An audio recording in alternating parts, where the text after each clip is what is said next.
जय श्री कृष्णा। आज बहुत अच्छी बातें हैं। सबके क्वेश्चन होते मृत्यु क्यों होती है, जब थे जब आ गए तो मृत्यु क्यों हुई। डरते हैं ना सब मृत्यु से, क्यों हुई मृत्यु। तो ध्यान से सुनिए, बहुत अच्छी बातें। क्यों चले गए हमारे, क्यों मेरे पापा चले गए, क्यों मेरे नाना चले गए, क्यों मेरे दादा चले गए। सबका होता है ना, बहुत रोते हैं वो, बहुत परेशान होते हो। तो ध्यान से सुनिए, बहुत अच्छी बातें हैं। सुनिए, कबीर दास जी ने क्या कहा। कबीरा, जब हम पैदा हुए जग हंसा और हम रोए। रोता हुआ बच्चा पैदा होता है। ऐसी करनी कर चलो, हम हंसे और जग रोए। कैसे होएगी ये करनी कि हम हंसें और जग रोए। किसको याद किया जाता है, क्या करना चाहिए। अपने जीवन को दूसरों की प्रसन्नता में लगाइए, तो हमारे जाने के बाद उनको रोना आएगा और हम हंसते हुए चले जाएंगे। सबसे बड़ा गिफ्ट कौन सा होता है। हम अपने जीवन के एक एक क्षण को किसी के लिए दे दें, लगा दें, सेवा में लगा दें एक एक क्षण को। लेकिन सब कहते हैं समय ही नहीं है, तो फिर लगाएंगे कैसे। कैसे लगाओगे जब ये कहते हो समय ही नहीं है। तो इसलिए दादा भगवान कहते थे, जो कहता है मेरे पास समय नहीं है, उसको क्या कहा जाता है, तुम कम वक्त हो। दादाजी ने कहा है। कैसे कम वक्त हो, कम वक्त। कम वक्त नहीं कहा, हमको गाली लगती है ना, कोई कहते अरे कैसे कम वक्त हो, सुनते ही नहीं हो, ऐसे कह देते हो ना बच्चों को। लेकिन यहाँ दादाजी ने कहा है, एक तो नाराज ही होके चले गए। जैसे ही दादाजी ने कहा तुम तो, उसने कहा मुझ पे तो समय ही नहीं है। दादाजी ने छूटते ही कह दिया तुम कम वक्त हो। वो चले गए, कह रहे मैं एडवोकेट, इंजीनियर, डॉक्टर, और मुझे ऐसे कह के बोलते हो दादाजी। गीता भगवान ने प्यार से समझाया कि कैसे नहीं आए थे इतने दिन, बीच रास्ते में मिल गए। गीता भगवान ने कहा कैसे नहीं आए। कह रहे दादाजी तो गाली देते हैं। कह रही क्या गाली दी। बोले कम वक्त हो। बोले समझे इस शब्द का अर्थ। कह रहे क्या अर्थ है, गाली है।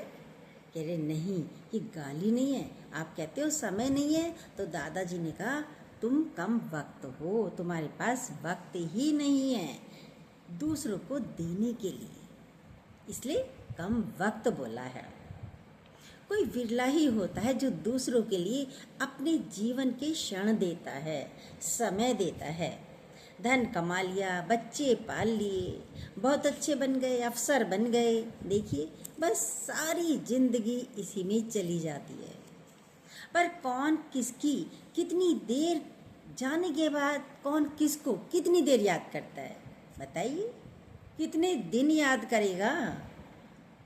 मृत्यु के बाद कौन कितनी दिन याद करेगा। भले ही अपना पिता हो, पुत्र हो, पति हो, कितने दिन याद करता है। एक दिन ज़्यादा रो लिए, 2 दिन रो लिए, धीरे धीरे अरेस्टी हो जाती है, फिर साल का भी हो जाता है, 1 साल हो गया, सब हंसने बोलने लगते हैं। एक अरेस्टी से पहले ही हंसना बोलना शुरू हो जाता है। 1 दिन रोएंगे, 2 दिन रोएंगे, कहाँ तक रोएगा व्यक्ति। फिर समझ जाता है अरे अब नहीं आएंगे, तो धीरे धीरे नॉर्मल हो जाता है। तो कितना अच्छा बोला। पर क्या करते हैं जाने के बाद, भाई पहले तो फोटो भी रखते थे, मेरे पिताजी का है, मेरे दादाजी का है, मेरी दादी का है। अब तो वो भी नहीं रखते बच्चे, कहाँ रखें, अपने ही लगा लें फ़ोटो। हमारे फ़ोटो को जगह ही नहीं है, तो मरने वालों के फ़ोटो कौन लगाएगा। लेकिन पर जिसने हमारा जीवन बनाया है, जिसने हमारा जीवन बनाया है, उसका चित्र तो हमारे हृदय में छप जाता है, यहाँ रहता है, किसी के घरों में लगाने की आवश्यकता नहीं होती। वो किसका होता है चित्र, जिसने हमारा जीवन बनाया है, गुरु ने बनाया है। जो गुरु के सदस्य शिष्य हैं, बच्चे हैं, औरों के दुख हो रहे हैं, उनको जाकर उनके आंसू पूछते हैं, तो उनका चित्र तो हर एक के यहाँ पर छप जाता है, दिल पर छप जाता है। देखिए, क्या आपने भी कोई कार्य अच्छा किया, किसी के आंसू पूछे। हिंदू फिलॉसफी में तो मृत्यु है ही नहीं। आत्मा न आती है, न जाती है, न मरती है, न जन्म लेती है। जब जन्म ही नहीं है तो मृत्यु भी नहीं है। जन्म और मृत्यु तो अवस्थाएं हैं, जैसे बचपन की अवस्था है, युवावस्था की अवस्था है, वृद्धावस्था है। ये सब चक्र है, चल रहा है। सब परमात्मा की शक्ति के कारण चल रहा है ये चक्र। उसमें भगवान भी कुछ नहीं करता। कहते हैं भगवान क्यों मार दिया, क्यों ले गए। भगवान कहता है मैं तो कुछ करता ही नहीं मैं तो कुछ करता ही नहीं। हम बोलते हैं भगवान तुमने ऐसा किया, ऐसा तुमने मेरे साथ क्यों किया। कुछ दिन और रुक जाते ना, अभी मत ले जाते। कम से कम बच्चे तो बड़े हो जाते, कम से कम बच्चों की शादी तो हो जाती। चलो शादी हो गई, अब उसके बच्चे तो हो जाते। चलो बच्चे भी हो गए, अब मैं दादा तो बन जाता, परदादा तो बन जाता, तब ले जाते। तुमने बीमार क्यों किया, तुमने इतनी तकलीफ क्यों दी। भगवान को हम कहते रहते हैं। देखिए सब भगवान से प्रश्न पूछते रहते हैं, तुमने ऐसा क्यों कहा। लेकिन भगवान कहते हैं मैं तो कुछ करता ही नहीं, मैं कुछ नहीं करता, हमने तो कुछ किया ही नहीं। ये सब कैसे होता है फिर कैसे होता है। जैसे क्लास में बच्चे शोर मचाते हैं, उसी वक्त टीचर या प्रिंसिपल कमरे में आ जाए तो सारे बच्चे बिल्कुल साइलेंट हो जाते हैं। होते ही नहीं होते हैं। जब हम भी बच्चे थे ऐसे ही होता था। ना टीचर ने कुछ कहा, ना बच्चों ने कुछ पूछा, लेकिन टीचर के आते ही बच्चे बिल्कुल साइलेंट हो जाते हैं। तो ऐसे ही परमात्मा के राज्य में केवल उसकी उपस्थिति से सब कुछ हो रहा है। ना वो कर रहे हैं, ना कुछ हो रहा है। वो कुछ नहीं कर रहे, ना कुछ कह रहे। सब प्रकृति से अपने आप ऑटोमेटिक हो रहा है। चक्र है, वृक्ष बनता है, फिर बीज बनता है, कौन गया कौन आया, यही होता है। चक्र है। इस संसार में जो भी आया है वो जाएंगे। राजा रंग फकीर, चाहे राजा हो या फकीर, जाएगा तो जरूर। पर भगवान कहते हैं हमने पृथ्वी पर भेजा है। ध्यान से सुनिए, बहुत अच्छी बात है। भगवान क्या कहते हैं, हमने तुम्हें पृथ्वी पर भेजा है तो वापस तो लौटना है ना अपने घर। हमारे पास नहीं आना चाहते क्या, तो वापस तो अपने घर आना है ना, जहाँ से हम आए हैं वहाँ पर हमें जाना है। हम कहते हैं जो अपने घर में जरूर आ जा, पहुँचना सबको उसी घर में है। भगवान कहते हैं अपने घर में आना है और पहुँचना उसी घर में है सबको। बहुत रंगीन माया है, संसार है, बहुत अच्छी लगती है। भगवान ने भी अपने से लुभावनी ये माया बनाई है, सृष्टि बनाई है। सब फंस जाते हैं यहाँ पर आकर, फिर रोते हैं क्यों चले गए, क्यों तकलीफ हो गई, क्यों बीमारी हो गई। ये सृष्टि बना दी भगवान ने, माया बनाई है, बहुत आकर्षण है। ध्यान से चलिए, और भगवान इसमें आपको बहुत देर तक रहने नहीं देता है। आपको वापस लौटना ही है। कहते हैं कैसे, एक व्यक्ति जूते की दुकान पर गया, बहुत सारे जूते देखे, खरीदने थे जूते उसको, लेकिन समझ ही नहीं आ रहा था कौन सा लूँ, अच्छा ही नहीं लग रहा था, फिट नहीं आ रहा था पैर में। सुबह से हो गई शाम, अब शाम हो गई, अब उसको एक जूता दिखाई दिया, जूते का जोड़ा दिखाई दिया। अब जूता, लेकिन वो बहुत महंगा था, पसंद वो ही आ रहा है, फिट वो ही आया है जूता। एक जूता दिखाता है जूते वाला तो पहले पहनो जी, इसको पहन के देखा, भाई ठीक है ये अच्छा है, पर महंगा बहुत है। कोई बात नहीं, पैसे निकाले, देखे तो ये पैसे तो इतने है ही नहीं, जितना महंगा जूता है उतने पैसे तो मेरे पास है ही नहीं। बोला कल दे दूंगा, आप जूते दे दो, मैं कल दे जाऊंगा। थोड़े से रुपए उसको दे दिए जूते वाले को। मालिक काउंटर से देख रहा है नौकर को, और वो जूते का डिब्बा लेकर व्यक्ति चला गया अपने घर। अब मालिक सारी बातें देख रहा है, सब कुछ देख रहा है। उसने कहा अपने नौकर से, ये तूने क्या किया, बिना पैसे के, पूरे पैसे नहीं लिए और उसको जूता दे दिया, और ना लाया पैसे तो, और इतना महंगा जूता। उसने सिर्फ 500 रुपये दिए थे व्यक्ति ने। कह रहे नहीं नहीं, आप धीरज रखिए, वो आएगा। अरे कैसे आएगा, इतना महंगा जूता लेके गया है, ना आया तो क्या होगा? तुम्हें तो समझ ही नहीं है, नौकर से गई, तू समझ नहीं है तुझे। वो बोला मैं जानता हूँ वो आएगा, तूने दिया क्यों? तूने तो नुकसान करा दिया हमारा, तुम इतने सालों से काम कर रहे हो। बोला वो आएगा ना, जरूर, मैं कह रहा हूँ आएगा, विश्वास करो मुझ पर। ऐसा नहीं होगा कि वो ना आए। बोला क्यों आएगा, ये तो बता, तू बार बार कह रहा है आएगा, पर वो क्यों आएगा? जब महंगा जूता ले गया, सिर्फ 500 रुपये दे के गया, अब क्यों आएगा? वो कह रहा आएगा, जरूर आएगा, मैं मूर्ख थोड़ा ही हूँ। बोला मैंने क्या करा मैंने जूता तो दिया, पर 1 नंबर कम का दे दिया, दूसरा जूता 1 नंबर ज़्यादा का दे दिया, और पैसे उसके हमारे पास हैं, आधे पैसे आ चुके। अब वो वापस तो करने आएगा, कल आएगा जरूर। और ऐसा ही हुआ। अगले दिन गया, जूते का डिब्बा ले गया, जूते लेके गया कि भैया ये जूते तो दूसरे आ गए। फिर लेकर खरीद कर महंगे जूते, पैसे देकर जूते लेकर चला गया। बोला देखा आ गया ना, जूता ले गया। सिद्धांत ये है कि ऐसे ही परमात्मा ने हम लोगों को दिया है, उसको विश्वास है कि आप लौट कर जरूर आएंगे, ऐसे ही दिया है, आप लौटकर मेरे पास जरूर आएंगे।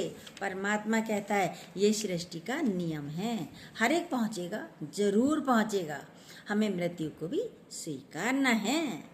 देखिए किसान के पास क्या है, बीज है, माली के पास बीज होता है, पर कोई कोई बीज कीचड़ में गिर जाता है, कीचड़ में गिर गया बीज तो खराब हो गया। कोई बीज नदी में गिर गया तो नदी के साथ बह गया, पानी के साथ बह गया। और किसी ने ऊपर ही ऊपर जमीन पर बीज डाल दिए तो क्या किया, क्या हुआ फिर? तो पक्षी आकर चुग के चले गए, वो बीज भी खराब हो गया। पर किसी ने क्या करा, उस बीज को ही लेकर गहराई में डाल दिया और उसको पानी दिया, खाद दी, ध्यान रखा, तो उसमें पौधा अवतरित हो गया, फूल निकले, फल निकले। तो ये जो प्रक्रिया है वह मनुष्य जीवन के लिए है। यदि हम क्या करते हैं, हम जीवन के साथ क्या करते हैं? यदि संसार में हैं, विषय विकारों में हैं, तो कीचड़ के समान है। संसार में हैं, विषय विकारों में हैं, तो कीचड़ के समान हैं। कोई अर्थ नहीं है जीवन का, आए और चले गए, क्या किया आकर? कीचड़ी भल्ली मैं मेरे की, ये ऐसा, ये वैसा, ये ऐसा, ये वैसा, ऐसी आए जाए दुख पाए, शांति मिली नहीं, आनंद मिला ही नहीं, जीवन जीना सीखा ही नहीं, आए जाए दुख पाए, यानी कीचड़ के समान। खत्म कहानी। मारा पीटी करी, आपाधापी करी, लड़ाई झगड़ा करा, अपने जीवन को उन्होंने क्या करा, नरक बना लिया, यानी कीचड़ बना लिया।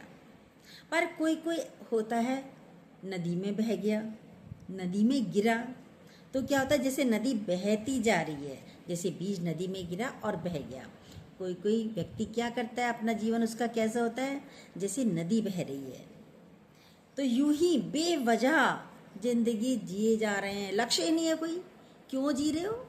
सुबह से शाम हो रही है, जिए जा रहे हैं, बस पता ही नहीं करना क्या है, क्या करने आए हैं, जिए जा रहे हैं। 70 साल के हो गए, 80 साल के हो गए, क्या किया? कोई पूछे क्या किया आपने, बता सकते हो? बताइए क्या कर रहे हो, अब क्या कर रहे हो? चलो, बहे जा रहे हैं, चले जा रहे हैं, किए जा रहे हैं, बेकार जन, यानी बह गए, बेकार गया जीवन, पूरा जीवन, चाहे 70 साल के हुए या 80 साल के हुए। फिर बीज डालते हैं, क्या ऊपर ऊपर ही डाल दिया, बीज गहराई में गया ही नहीं, उसे पक्षी आकर चुग जाते हैं। मतलब सत्संग भी आते हैं, गुरु के पास भी आते हैं, परमात्मा से भी थोड़ा सा जुड़ते हैं, अच्छा लगता है ना ज्ञान तो सबको। इस ज्ञान को उन्होंने गहराई तक लिया ही नहीं, पिया ही नहीं इस ज्ञान को। अरे ठीक है, प्रेम भी हो रहा है, सत्संग भी हो रहा है, श्रद्धा भी हो रही है, ज्ञान गहराई में नहीं गया। और जब ज्ञान गहराई में नहीं गया तो क्या हो गया? माया के पक्षी आकर चुग जाएंगे आपको। सत्संग तो गई, अरे मेरे साथ जरा बाजार चलना, तुम्हें शॉपिंग बहुत अच्छी आती है, उसको शॉपिंग कराने चले गए। अरे चलो चलते हैं बाहर, घूमने चलते हैं। बुरा कुछ भी नहीं है, घूमना बुरा नहीं है। हम ये कहें नहीं घर में बैठो, नहीं, कितना अच्छा बोला। आपका जीवन मायावी संसारिक हो जाता है, माया ज़्यादा चढ़ जाती है, संसार ज़्यादा चढ़ जाता है।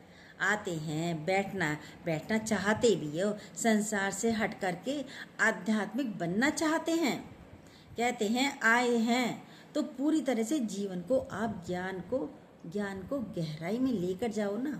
गुरुजी कहते हैं भाई आए हो, समय भी दे रहे हो, ज्ञान को गहराई में ले जाओ ना, नाभि तक लेकर जाओ, तभी तो लगेगा। आपने सुना कानों से और दूसरों को सुना दिया, बक बक कर दी, निकल गया, ऊपर ही रहा, कंठ से नीचे गया ही नहीं। आते सत्संग में बैठे, मुंह बंद करके घर जाओ, कुछ देर तो रुकेगा, पर नहीं। कहते हैं आए हैं तो पूरी तरह से जीवन को आप ज्ञान में गहराई में ले जाएं, ज्ञान को गहराई में ले जाएं। दूसरे लास्ट में पहुंच गए। अब जो गहराई में भी गए, जो गहराई में गए उसको उसने सींचा भी, जो गहराई में भी गए उनको सींचा भी गया, पानी भी दिया गया और ध्यान भी रखा गया। तो क्या हुआ? उसमें अंकुर फूटे, फूल भी आए और फल भी आए, उसमें फल भी लग गए और दूसरों को भी फल खा के तृप्ति हुई। जब फल इतने लग गए तो दूसरों को भी आप दोगे फल, उनको भी तृप्ति होगी। हमें ये ज्ञान मिला है, इसको ज्ञान की गहराई में, परमात्मा के ज्ञान की गहराई में ले जाएं। इस ज्ञान को गहराई में लेकर जाएं, परमात्मा के ज्ञान को। और इसका क्या करिए? ये भक्ति के प्रेम के वृक्ष को सींचना पड़ता है, ज्ञान देना पड़ता है, ज्ञान लेना पड़ता है। हम तो वाणी सुनी, समय भी दे रहे हैं, तो इस ज्ञान को गहराई में अंदर की भक्ति का रस डालते रहिए, गहराई तक लेके जाइए और इस रस को डालते जाइए। यानी नित्य सत्संग सुनते रहिए, ये रस अंदर डालते जाइए और गहराई में, और मनन करते रहिए। गुरु के शब्द को मान दीजिए, भगवान का गुणगान करो, गुरु का गुणगान करो। स्तुति करते करते कब स्थिति बन जाती है पता ही नहीं चलता। आप किसी के गुणों का बखान करेंगे तो आप अपने व्यक्तित्व का क्या कर रहे हैं? किसी के व्यक्तित्व का जब हम अध्ययन करते हैं, बचपन में हमने जीवनी पढ़ाई जाती थी, टैगोर की, महात्मा गांधी की, भाई गांधी जी के बारे में लिखिए, टैगोर जी के बारे में लिखिए। और जब हम गुणगान करते हैं तो गुण अंदर बैठने शुरू हो जाते हैं। किसी की भी निंदा करने की जरूरत नहीं है। क्यों करें निंदा? क्यों करें अपने अंतःकरण को गंदा? गुरु का जितना गुणगान करेंगे उनके गुण आपके अंदर स्थान बनाते चले जाएंगे। देखिए गर्मी में पौधों की मिट्टी क्या होती है, पानी नहीं डालते तो चटक जाती है, तो उसमें पानी डालिए, पानी डालते हैं तो सही हो जाती है। ऐसे ही अपने अंदर निंदा नहीं होनी चाहिए। जरा सी भी बदबू कहीं से आ रही है, पहले ही पानी डालो गुरु वचनों का। अपने जीवन को भी माली बनो, नहीं तो गुरु को माली बना लीजिए। या तो अपने आप माली बन जाइए या गुरु को माली बना लीजिए। वो पानी डालता रहेगा, यानी ज्ञान के वचन आपके अंदर डालता रहेगा, आपको सींचेगा गुरु। फिर हमारा जीवन में परिपक्वता आ जाती है। आम जब पक जाता है तो उसका रंग भी अच्छा होता है और मिठास भी आ जाती है। लेकिन आपने देखा होगा जो कच्चा होता है, पहले ही टूट गया, उसमें कितना खट्टा होता है आम। कच्चा होता है, अच्छा ही नहीं लगता खाने में, और ना रंग होता है अच्छा। आप भी गुरु संग लग रहे हैं, जैसे ही आप लगे तो आपके जीवन में परिपक्वता आ जाती है। आप गुरु के संग अंत तक जुड़े रहिए। गुरु से वार्ता हो तो किसकी हो? ज्ञान की वार्ता हो, ये नहीं कि घर वालों की वार्ता हो। ज्ञान में, भक्ति में जीवन हो जाए, क्या होता है? फिर क्या होगा? फिर मुलायम हो जाएंगे अंदर से। कैसे? जैसे आम पेड़ पर लगा रहता है तो मुलायम भी हो जाता है, खाने में अच्छा लगता है। हम यहाँ पहले आते हैं तो कैसे आते हैं? हार्ड होते हैं, ये भी खराब, बिल्कुल कठोर हार्ड जैसे होते हैं। लेकिन गुरु के संग से हमारे अंदर सरसता आती है, रस आता है, सरसता आती है, सरलता आती है और मुलायमता आती है। जैसे जैसे आपके अंदर परिपक्वता आएगी तो आपके भीतर नम्रता आती चली जाएगी, नम्र भी हो जाएंगे। यदि आपके अंदर अहंकार है तो हमारा कच्चापन है अभी। यदि किसी चीज़ का अहंकार है तो आप अभी कच्चे हैं। अहंकार हमको क्या करता है? खराब करता है, कच्चापन रह जाता है। संत लोग थे, वो शिष्यों को, एक संत था, वो शिष्यों को डंडा मारता था। अब जैसे ही डंडा मारे तो कुछ बोल पड़ते थे, क्यों मार रहे हो हमें डंडा? एकदम बोलते थे, एक भाई क्यों मारा, चीखता था, गुस्सा भी होता था शिष्य, क्यों मारा डंडा आपने हमारे? तो संत बोलते थे, कच्चो रे कच्चो, यानी कच्चे हो अभी, जो मेरा डंडा मारने से बोल रहे हो, कच्चे हो। यानी गुरु को हमें जवाब नहीं देना चाहिए कभी भी, चाहे गुरु डांटे, मारे, बुरा कहे, तब भी हमें जवाब नहीं देना चाहिए। जब गुरु के डंडे पर बोल रहे हो तो सोचो, यदि संसार ने कुछ शब्द कह दिया तो कितनी लड़ाई झगड़ा करोगे, सोचिए। यानी परिपक्वता नहीं आई, यही अहंकार होता है। गुरु हमें कच्चा नहीं रहने देता, इसलिए तो गुरु के पास आना जाना लगा रहता है। आइए, जाइए, रहिए, बातें करिए। गुरु हमें कच्चा नहीं रहने देता। सॉफ्ट चीज़ बच्चों को भी अच्छी लगती है और बुजुर्गों को भी अच्छी लगती है। सबको सॉफ्ट अच्छा लगता है, कठोरता किसी को अच्छी नहीं लगती। यही परिपक्वता है। दुनिया आपको फॉलो करे, संसार भले फॉलो करे, ये पीछे आ रहे हैं, ये उनकी महानता है। वो कहते हैं ना, मेरे इतने फॉलोवर हैं,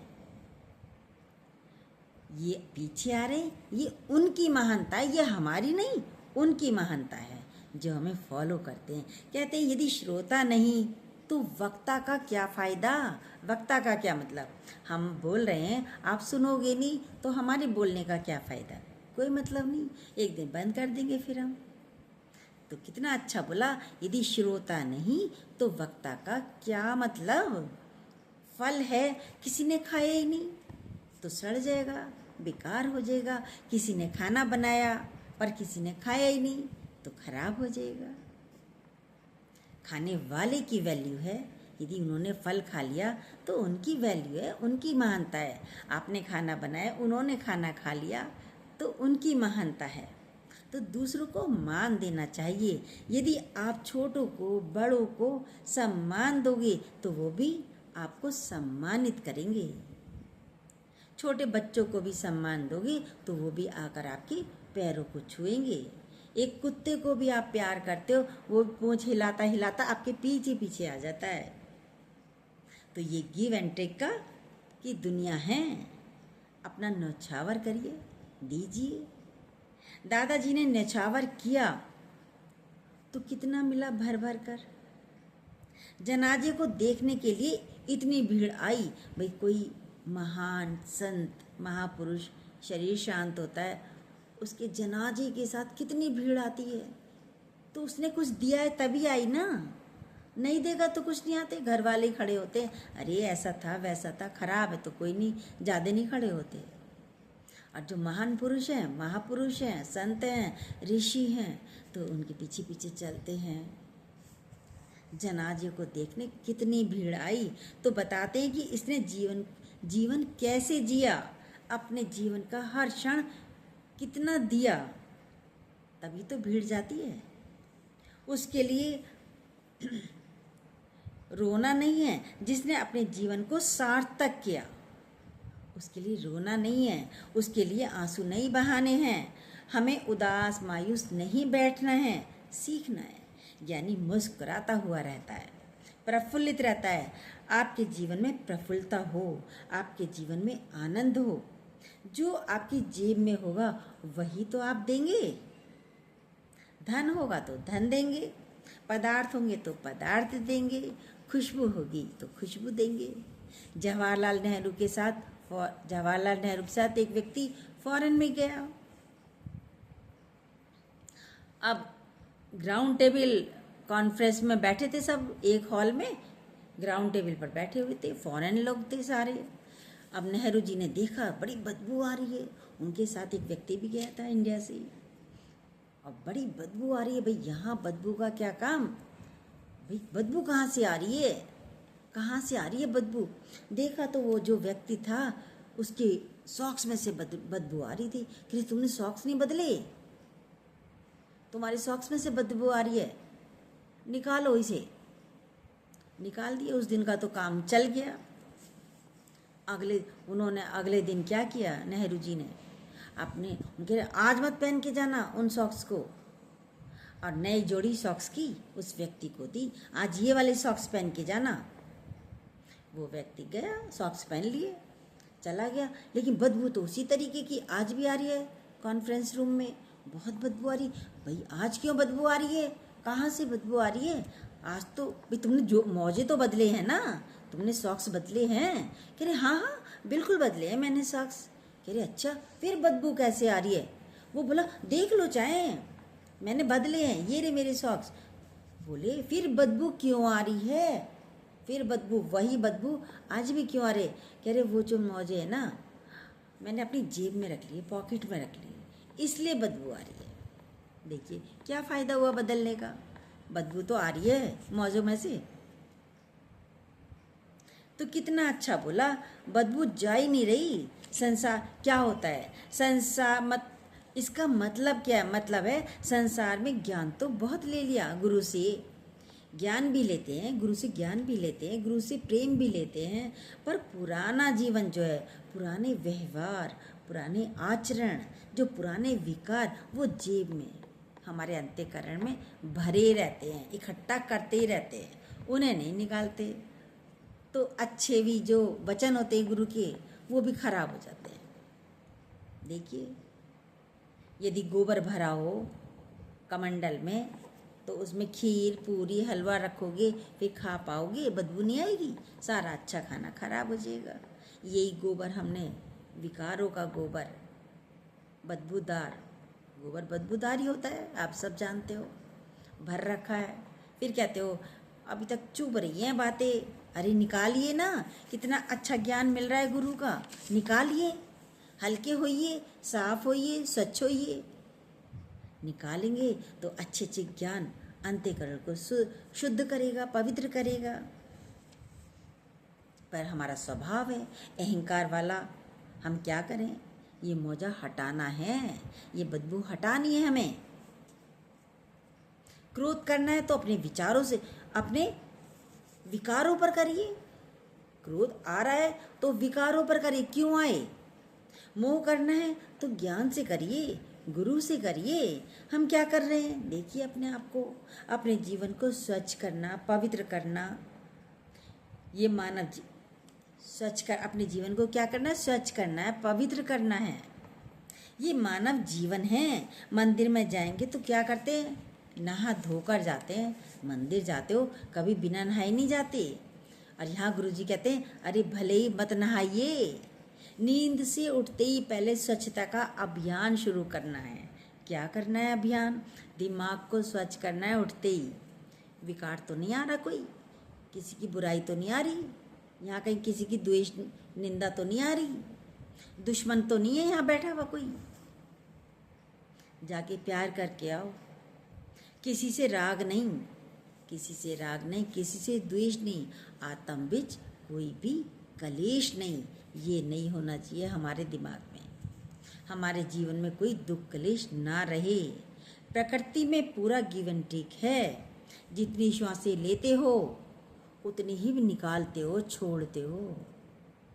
कर रहे हो नहीं कर रहे हो, बैलेंस है, गिव एंड टेक। ले रहे हो तो देनी तो पड़ेगी, निकालनी तो पड़ेगी। और किसी ने सांस रोक ली तो क्या होगी? मृत्यु हो जाएगी, जिंदा नहीं रह पाएंगे। संसार में हमने क्या किया है? जितना आपके भीतर गुरु के प्रति प्रेम होगा उतना ही लोग आपको प्रेम करेंगे।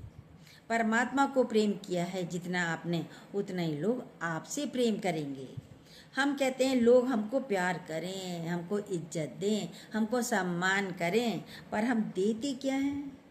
देखिए अपने आप को। बोलो ना अभी, जो आपकी जेब में होगा वही तो निकलेगा। देखिए आपकी जेब में क्या है। खुशबूदार होगा तो इत्र की खुशबू है तो इत्र की खुशबू निकलेगी, बदबूदार होगा तो बदबू निकलेगी। मुख में गाली होंगी तो मुख से गाली निकलेगी। प्रेम होगा भीतर तो प्रेम दोगे आप। गुणों से अपने को सजाइए, सबसे गुण चुन चुन के उठा लीजिए और अपने में लगा लीजिए। गुण तो सब में होते हैं, ऐसा तो नहीं है। चींटी में देखिए वो लगातार कार्य करती चलती जाती है। चींटी से सीखिए लगातार कार्य करना। हाथी में शक्ति का गुण है। सबके गुण चुन लीजिए, आपके पास से खुशबू आने लगेगी। एक काला व्यक्ति था, आईने के पास खड़ा होकर देख रहा था अपने आप को। एक बराबर में व्यक्ति खड़ा था। अरे क्या देख रहे हो, रंग तो तुम्हारा काला ही है, गोरा तो होगा नहीं। बोले हम ये देख रहे हैं कि हमारे व्यक्तित्व में तो कालापन नहीं है, हमारे व्यक्तित्व में, व्यवहार में तो कालापन नहीं है। आप भी स्वयं को देखिए। उसको मैं यदि है तो साफ करूं। उन्होंने बोला उसको मैं साफ करता हूं कि कोई आ गया हो कालापन तो मैं उसको साफ कर दूं। आपका जीवन स्वच्छ हो, पवित्र हो। आप दूसरे को मत देखिए वो कैसा है, आप स्वयं को देखिए। हम कहते हैं सबको अच्छा दें, भले ही उसने कुछ भी दिया, पर आप अच्छा दीजिए। दें अच्छा तो व्यवहार अच्छा लें। अच्छा देंगे तो सामने से व्यवहार अच्छा ही होगा। सबके साथ कैसा व्यवहार है, हम किसकी कितनी सेवा कर सकते हैं, करिए। व्यवहार कैसा है, हम किसकी कितनी सेवा कर सकते हैं, कोई ना करे हम करेंगे। ऐसे रहिए। जय श्री कृष्णा। जो न्यू हो प्लीज़ सब्सक्राइब कीजिएगा, बेल को दोबारा प्लीज़ ज़रूर कीजिएगा। अपने लाइक कमेंट ज़रूर देते रहिएगा।